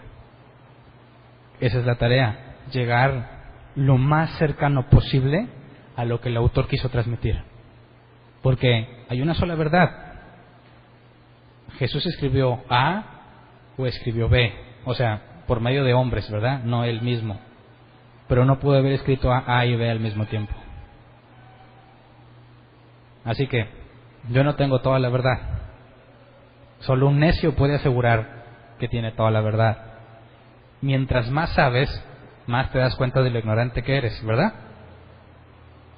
Entonces, ¿estás en la verdad o no? ¿Me vas a creer a mí? Estás en el hoyo si decides que me vas a creer a mí. Pero la iglesia primitiva, y ese enfoque que vamos a ver más adelante, determina la forma en cómo sabemos que Dios está haciendo algo. Primer Concilio de Jerusalén, ¿quiénes estuvieron de acuerdo? Dijo, nos parece bien a nosotros, el Consejo de Ancianos, y a la Iglesia, y al Espíritu Santo. ¿Cómo le haces para poner de acuerdo a más de 4,000 personas? No votaron. Todos estaban en el mismo sentir. ¿Por qué? ¿Porque cada quien interpreta la Biblia como quiere? No. Porque encontramos la forma de caminar juntos. Esa es la esencia de la iglesia. Le vamos a decir a las personas, ven, te queremos presentar quién es Jesús. Por eso la Biblia dice que todos somos el cuerpo de Cristo. Es imposible que lo veas reflejado en una sola persona, pero en la multitud de personas que conforman la iglesia debes de ver quién es Jesús, cómo se hacen las cosas, cómo se enseña. Y si estás basado en la Escritura, podemos decirle, ven, mira lo que hacemos, juzga, toma tus conclusiones. Y si concluyes igual que nosotros, caminemos juntos. Porque nuestro objetivo es caminar con Jesús. Y la intención, según la Biblia, es que el que recién llega y se convence, vamos a ver qué se requiere para convencerse más adelante, porque hay intervención divina, pero es un proceso racional. Ok, ¿qué hago? Tienes que capacitarte, porque la gente se va muriendo, ¿verdad? O Dios los va mandando a otras partes. ¿Y quién va a continuar? La iglesia capacita, ya sea que Dios los vaya a enviar o que se vayan a quedar aquí, pero tienes que continuar lo mismo que enseñó Jesús. Así que, si tú vienes a la iglesia a alabar a Dios, te estás quedando muy corto, ¿verdad? ¿Cómo predicas el Evangelio? Tiene que ser una invitación para todos a que vengan, escuchen, razonen y saquen conclusiones.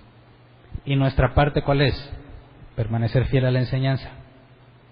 Dios es el que decide a quién trae y a quién no. Entonces vamos a ponernos de pie.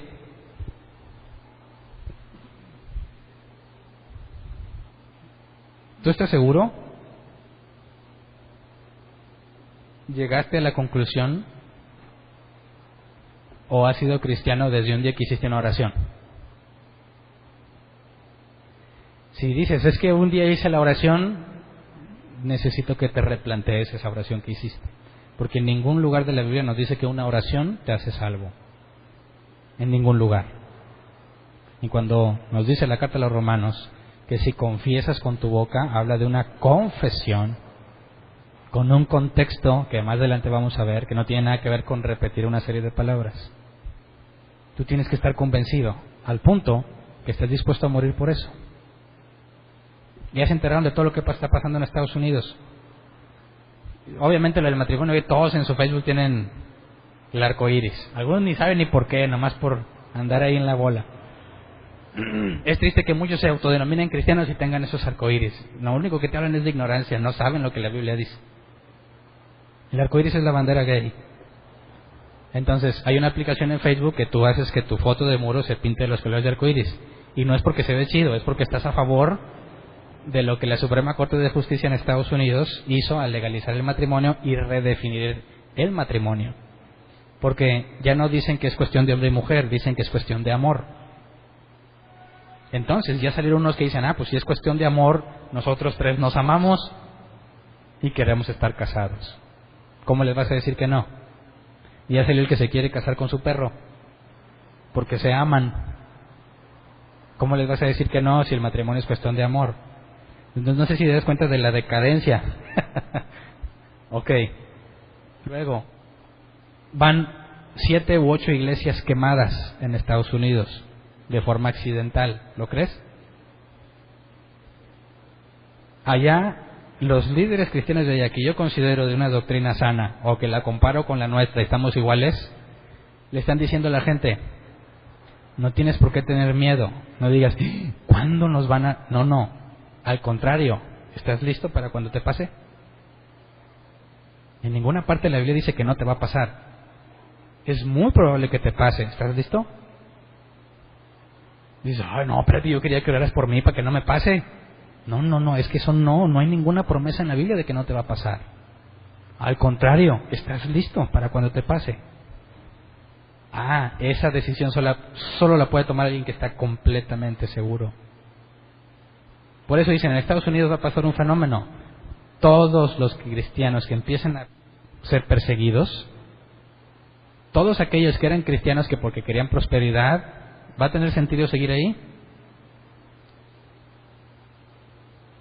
Todos los cristianos que, pues porque yo creo que mi familia así es, cuando los amenacen con cerrarle sus negocios porque no quieres trabajar para una pareja gay, como el que no quiso hacer pasteles, le quieren cerrar el negocio. En los kinders están diciendo, la ley va a llegar hasta el kinder para que los niños entiendan sobre sexo entre 2 hombres, entre 2 mujeres, y es algo legal y normal.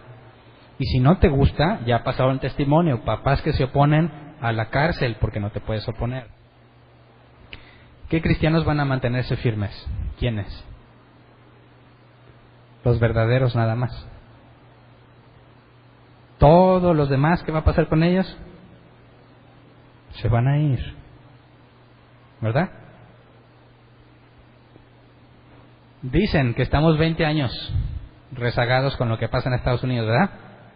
No sé si ya se recortó esa fecha. Yo siempre he escuchado esa cifra. 20 años, todavía falta mucho. Aquí se legalizó primero el matrimonio gay, pero nadie dijo nada. Allá sí, porque se supone que es una nación cristiana. Pero cuando empiece a llegar para acá, ¿qué vas a hacer? ¿Vas a orar para que no te pase? No. Pregúntate, ¿estás seguro seguro de lo que crees y de lo que haces para mantenerte firme aunque te maten? Esa es la verdadera pregunta. Si dices no, cuestiónate tu cristianismo. ¿Por qué estás aquí? Si dices sí, ruega a Dios que cuando llegue el día no te acobardes y puedas permanecer firme. Pero no estoy diciendo que digas, pues mátame. No, tú primero escapaste, hiciste todo lo que pudiste. Y cuando llegue el momento, tendrás que afrontarlo como la Biblia dice. No puedes negar en quien has creído. Pero solo un verdadero cristiano puede mantenerse firme. Entonces, ¿quién tiene problemas? ¿Son graves? ¿Te hacen dudar de tu fe? Esa es una prueba que todo mundo nos podemos hacer. Señor, no me dieron la gerencia. Se me hace que tú no existes. Dices, si es un nuevecito, pues hay que enseñarle, ¿verdad? Pero si ya estás viejón en las cosas de Dios, dices, por favor. ¿Sabes qué? Replantéate lo que estás haciendo aquí. ¿Quién está seguro de su cristianismo? Yo espero que aquí no haya ningún confundido porque nunca te hemos prometido nada, ¿verdad? Fíjate, el que se quede aquí, ¿por qué se queda?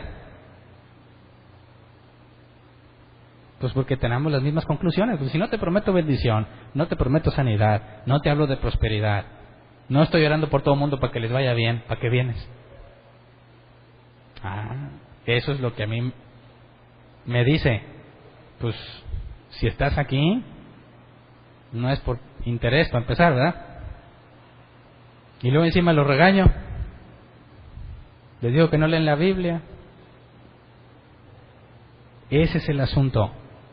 Tú estás aquí porque llegaste a la conclusión de que ese Jesús que dice la Biblia realmente es quien dice ser.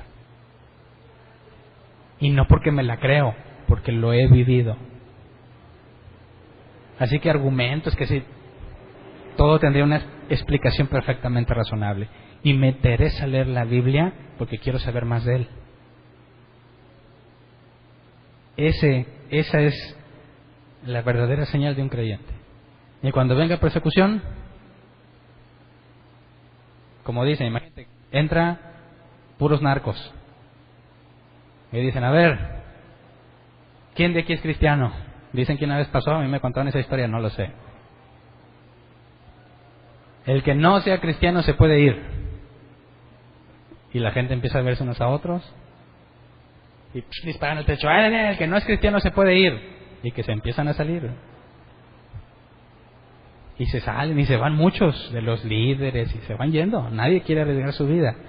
Se quedan 3, 4 ahí parados. ¿Ustedes son cristianos? Sí. ¿Están seguros que son cristianos? Sí. Bueno, oren por nosotros, por favor.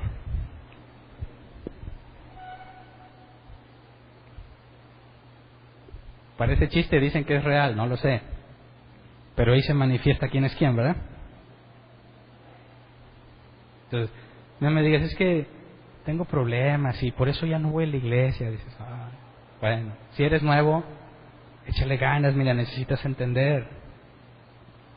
Si ya tienes mucho tiempo, pues sabes que mejor quédate en tu casa.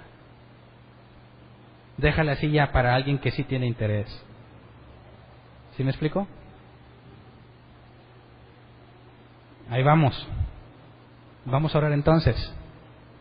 Si dices, bueno, Hernán, así como que me maten, pues no, pero sí me siento seguro. Bueno, pídele a Dios que te lleve a un nivel de mayor seguridad. Hay personas que dicen mentiras, pero lo dicen tan seguras que se lo creen. Ahora imagínate que tú dices la verdad y seguro, pues qué mejor. Si tú tienes poco en las cosas de Dios, bueno, ahí está una advertencia clara. No hay promesas de una vida cómoda. La promesa es que se va a manifestar a ti. Y muchas veces te va a ir mal. Y otras también te va a ir bien. Eso es lo único que encontramos. Vas a estar así. Pero en todas se va a manifestar a ti. Para que estés seguro. Él no tiene ningún problema con que le preguntes. Por eso tampoco tenemos nosotros ese problema. Acércate y pregunta y cuestiona y ponte firme en tu creencia. Pero para los demás, que ya tenemos tiempo aquí, que han pasado por procesos y siguen aquí, pidamos que podamos cumplir esa encomienda, que podamos decirle a las personas, ven y ve. Ven, escucha, saca tus conclusiones, porque el reino de los cielos se ha acercado. ¿Están de acuerdo que esa es la forma correcta de trabajar? Pidámosle a Dios que nos guíe en esa forma y que no permita que nos desviemos. Vamos a orar, Señor. Queremos ser fieles a lo que nos has encomendado. No queremos comprar y copiar estrategias. Queremos hacer las cosas como tú las hacías.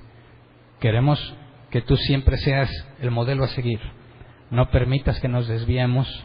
No permitas que por más atractivo que sea algo, nos desviemos con el afán de tener éxito, con el afán de tener un lugar hermoso, con el afán de hacer cosas con excelencia. Queremos hacer tu voluntad sobre todas las cosas. Te pedimos que nos des entendimiento y sabiduría para saber aplicar lo que hemos leído, saber aplicar lo que nos has permitido entender. Sabemos que nos falta entender muchísimas cosas. Te pedimos que en tu misericordia no dejes que pase un solo día sin que aprendamos. Enséñanos a ser como la Biblia, que Él dice que los justos son como la luz de la aurora que va en aumento hasta que el día es perfecto. Dinos como a Pedro, cosas que no entendemos ahorita. Tú le dijiste, Pedro, ahora no entiendes, pero lo entenderás. Muéstranos, no nos dejes con la duda, Señor. Muéstranos de una forma, como tú decías, una forma clara, razonable, para que saquemos conclusiones de vida, conclusiones que nos permitan vivir de acuerdo a esas conclusiones. Llénanos de tu Espíritu Santo para poder ver en medio de la oscuridad, para poder entender lo que está escrito de ti, como dijiste de tus apóstoles. Queremos que se diga de nosotros, como se decía de la iglesia primitiva, mira cómo se aman. Que se manifieste que tú estás entre nosotros, Señor, y que los que estemos perseverando aquí, en medio de luchas, dificultades, caídas, pecado, resbalones, siempre nos muevas a perseverar, Señor. Queremos decir como Pablo, no es que hayamos terminado la carrera, pero nos esforzamos por seguir adelante. Confiamos en que tú eres quien nos sostiene. Si dependiera de nosotros no estaríamos aquí. Sabemos que nada nos puede separar de ti, ni nosotros mismos, así que en tu misericordia no nos entregues a nuestro obstinado libre albedrío, sino que guíanos conforme a tu propósito, conforme a tu verdad, para que podamos ser testigos fieles, como lo fueron ellos al principio, personas que digan, estos indoctos hablan como si hubieran estado con Jesús. Es lo que te pedimos, Padre, sabiendo que te agrada, sabiendo que es conforme a tu voluntad y podemos confiar en que lo recibiremos. Gracias por todo. Amén. Pueden sentarse. ¿Hay avisos? Sí. Ok. Mientras llegan los avisos, ¿quién tiene una duda? ¿Una duda? ¿Dos dudas? Qué bien. Pasa ese micrófono, por favor.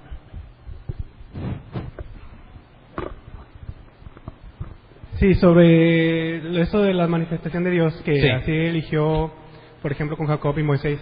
También lo de Ezequiel fue también lo mismo, o sea, que vio a Dios y los... ¿También lo de quién, perdón? Lo de Ezequiel. Ah, Ezequiel. Que él ve que los 4 seres voladores y el trono, ¿también es una manifestación o es Dios en sí? Bueno, ahí queda claro que era una visión. Él vio en visión, pero es muy distinto a lo de Abraham, que platicó con él, que vio cara a cara. Si él vio esto de que se ve que el manto cubre el templo y todo, no sé si te refieres a esa parte. Bueno, el propio Ezequiel en algunas ocasiones dice que es una visión o se le permitió ver eso. Pero es distinto a la experiencia que tuvo Jacob, que tuvo Abraham, que el mismo Gedeón pudo ver cosas en su vida cotidiana, de la vida real, no una visión revelada. No sé si me explico la diferencia. Sí. Ok. ¿Alguien más? ¿Ahí habían levantado la mano? Buenas tardes. Tengo varias, las estoy anotando. Bueno, primero, ayer precisamente tuve una discusión, porque como ya no estoy segura, ya no hablo. Entonces, la persona me decía, es que les tienes que decir que se arrepienta primero y luego que venga y que se acerque a Dios para que pueda Dios obrar en su vida y todo. Y yo estaba segura que así no era, pero tampoco tenía la forma correcta de decirle cómo era. Ok, bueno, ahí está lo que el griego dice. Aparte, podemos ver que cuando lo siguieron ya había una relación previa con Jesús. No tenemos ningún momento que haya confesión de pecado. Y aparte tenemos historias interesantes como la adúltera. ¿En qué momento Jesús le pidió que no pecara más? ¿Antes o después de perdonarla? Después. O le dijo, a ver, primero adúltera, te van a apedrear, pero si me aceptas, yo te voy a librar. ¿Qué es lo que muchos cristianos hacen? No, ella es librada y dice, ¿dónde están los que te condenan? Ni yo te condeno, vete y no peques más. Entonces, la petición de no pecar es después de recibir amor.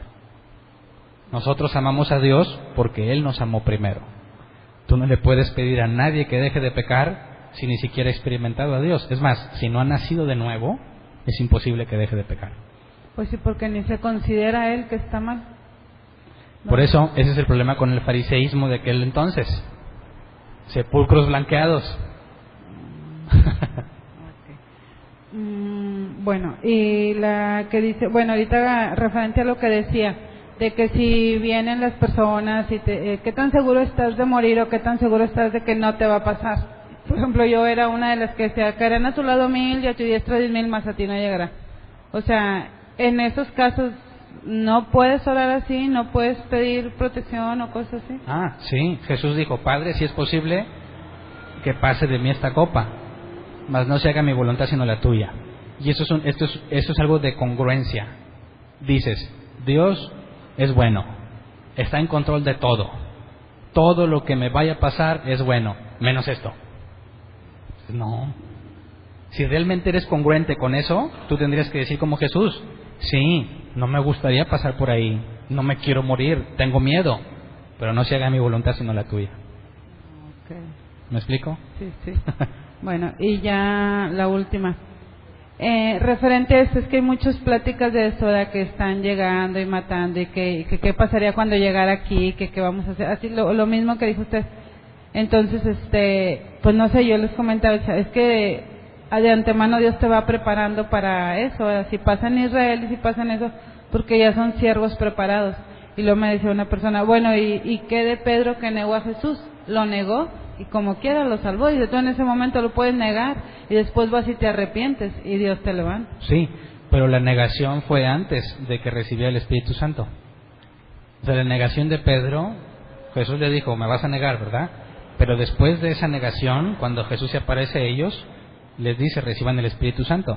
Por eso digo que Pedro ni ninguno de los otros habían nacido de nuevo, sino hasta que Jesús resucitó. Estaban reunidos miedosos, pero cuando Jesús sopló sobre ellos el Espíritu Santo, se reunían unánimes en la oración. No volvieron a pelear quién era el mayor, se enfrentaron al Sanedrín, arriesgaron sus vidas, mataron a Jacobo. Hubo un cambio radical, pero hasta después de recibir el Espíritu Santo. Por eso, un creyente o un cristiano no es alguien que va a la iglesia, que escucha la enseñanza de Jesús, es el que ha nacido de nuevo. Entonces Pedro lo que hizo, lo hizo antes de su nuevo nacimiento. Si tú has nacido de nuevo, tendrías que tomar el ejemplo de Pedro. Jesús le dijo, va a llegar el día en que te van a agarrar de las manos ya viejo y te van a llevar a un lugar que no quieres. Y lo crucificaron y no se negó. Entonces si dices, oye, es que pues yo voy a huir, claro, en Siria, antes de que ISIS y todos esos estuvieran matando a cristianos, les dijeron, váyanse. Que todo el que no sea musulmán se vaya. Y todos los que pudieron se fueron. Entre los que se quedaron, me imagino que serían los más pobres, que no tienen cómo irse, o quizás algunos que Dios les dijo que se quedaran. Entonces si dijeran, oye, México, vamos a matar a los cristianos, váyanse, le diría, no, que al cabo que si me voy a morir que Dios me mate. No, yo voy a hacer todo lo posible para librarme. Pero si Dios dijo, es que Hernán, esa es tu hora, pues no me voy a poder ir, ¿no? Y voy a estar confiando. Entonces si yo intenté por irme y no tengo forma de irme, no voy a estar todo miedoso, Dios, por favor. No, yo entiendo que pase lo que pase, Dios tiene el control. Para eso se quedó. Okay. Bueno, no era todo. Y ya lo último, no nos dijo la muerte de los apóstoles, o va a ser en otra predicación. En otra. Pues además vamos viendo poquitos, déjenme llegar a más. Okay. Gracias. ¿Alguien más tiene preguntas? Acá, por favor, Jorge. Levante la mano para que te vean porque no te han visto. Ya, gracias. De lo que dijiste de crear discípulos, entonces nosotros tenemos la responsabilidad de crearlos también, pero demostrar nuestro fruto, ¿no? O sea, de ser coherentes con nuestros familiares, con nuestros amigos, con nuestros vecinos, no aislarnos de ellos. ¿No es qué, perdón? No aislarnos de ellos. No entendí la última parte. Aislarnos. Aislarnos, exactamente. No es de que no te juntes con los impíos, porque entonces, ¿cómo vas a estar ahí para cuando quieran preguntar o cuando necesiten? Pero tampoco significa que vas a estar siempre con ellos. Tiene que haber una clara diferencia, y eso es lo que la iglesia resuelve. Sí, yo tengo un trabajo donde yo no digo, todos son cristianos, y yo en mi oficina todos son creyentes. No, convivo a diario con personas que no son creyentes, pero tampoco estoy, arrepiéntete, conviértete a Jesús, porque la Biblia dice que mi plática tiene que ser amena y de buen gusto, y tengo que esperar el momento oportuno para poder hablar. Entonces, tienen que ver que yo soy una persona normal, que no les estoy metiendo a la fuerza mi creencia porque lo sé respetar, pero tendrían que encontrar una diferencia en mí. A Pedro le dijeron, oye, tú hablas como los que andan allá con Jesús, y Pedro tuvo que maldecir para que se les quitara esa idea. O sea que Pedro no maldecía como los demás. Un cristiano genuino va a ser diferente a los demás, no porque diga, no, yo no hago eso, porque es natural para él. Y entonces le van a empezar a hacer preguntas. Oye, ¿y tú por qué no tomas? Oye, ¿y tú por qué esto? ¿Y por qué siempre vas y te encierras el domingo ahí? Y tenemos que saber responder de forma amena para que ellos empiecen a razonar y sacar conclusiones. El hecho o lo que se enseña de que el cristiano tiene que estar aislado del mundo es contrario. Pablo dijo, cuando no se junten con los inmorales, dijo, no, estoy hablando de los del mundo. En este caso tendrían que salirse del mundo. Más bien de los que, llamándose hermanos, son como los del mundo. El aislarte sí es de los falsos creyentes, pero nunca de los que no son creyentes. Entonces, hay una enorme responsabilidad que la Iglesia soluciona, porque yo tengo defectos. Yo no puedo decir, mira, aquí está Jesús, chécale. Si no, Hernán, te conozco esto y esto. Y dices, pues sí tengo mis errores. Pero mira, ven, fíjate lo que hacemos en la Iglesia, cómo lo hacemos, cómo es que la gente hace las cosas, por qué él es anciano, por qué es y que cómo todos buscamos salvaguardar lo que dice aquí, para que él empiece a sacar sus conclusiones. Yo no soy perfecto, pero tengo que tener evidencia. La idea es que cuando dice la Biblia que la Iglesia es el cuerpo de Cristo, y que Jesús dijo, haz que ellos sean uno como tú y yo somos uno, es que no nada más porque me veas a mí vas a ver a Jesús, sino en la totalidad de la Iglesia. Entonces, cristianos sin Iglesia, ¿son coherentes con la Biblia? No. ¿Cristianos aislados de los mundanos? No. Es un cristianismo como el de Jesús. Jesús le dijeron que era un glotón, amigo de pecadores. ¿Por qué? Pues por la gente con la que se juntaba. Pero Jesús no hacía lo mismo que ellos, pero ahí estaba. Pero obviamente, si tú no siquiera estás seguro, no vayas a meterte allá. ¿Sí me explico? El primer paso, como Pablo, que le tomó 3 años en Arabia, es que entiendas de qué se trata eso. Tú sigues tu vida normal, pero tienes que entender, saber explicar qué es lo que estás sintiendo, por qué, cuál es la decisión que estás tomando. De manera que cuando alguien te diga ¿y por qué?, tú vas a poder contestar de forma coherente y razonable. Esos son los cristianos que necesitamos, los que estamos llamados a ser. No sé si se aclare un poco las cosas o nomás las revolví más. ¿Aquí hay otra pregunta? Ahora, ¿estamos en el camino más difícil? ¿Sí o no? Depende. Si eres falso, te va a ser bien difícil, no lo vas a poder sostener. Pero si eres, tiene que ser natural, ¿verdad? Respecto a lo que dijiste de los gays, que el arcoíris es la bandera de los gays, entonces, siendo cristianos, ¿no podemos usar el arcoíris? Porque van a confundir. Hay cristianos que dicen, este arcoíris es el pacto de Dios con Noé. No estoy a favor del movimiento gay. Pero ¿para qué empiezas a andar ahí de busca pleitos, verdad? No es necesario que empieces a decir, todo está mal. Eso sale sobrando. Pero si tú pones tus colores ahorita, aunque tú no lo hagas con esa intención, la gente va a pensar pues eso. todo el mundo va a pensar que es por eso. Ahora, pues dirá, pues a mí me vale. Pues sí, pero tienes que mostrar congruencia con lo que crees. Lamentablemente muchos llamados cristianos están a favor de los matrimonios entre 2 hombres y 2 mujeres. Ellos aseguran tener bases bíblicas. Yo las he analizado y no encuentro ninguna. Para empezar, Jesús dijo desde el principio, varón y hembra los creó. Génesis capítulo 2, dejará el hombre a su padre y a su madre, se unirá a su mujer. Es cuestión, incluso quita de la religión, es cuestión de ciencia. Hombre, mujer, hay diseño.